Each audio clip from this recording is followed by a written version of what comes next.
ligtas naman po siya. Oo, maayos ang kalagayan niya, pero medyo pinag-iinitan siya sa babae niyang amo. Pero huwag kang mag-alala.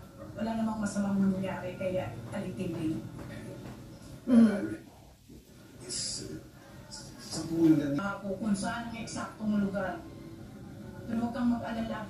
Magkikita pa rin kayo ng lola mo dito sa Quiapo. Maraming salamat po, Aling Virgie.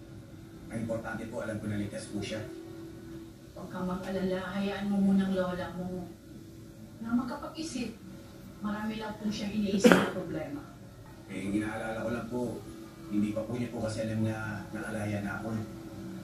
O, ganun ba?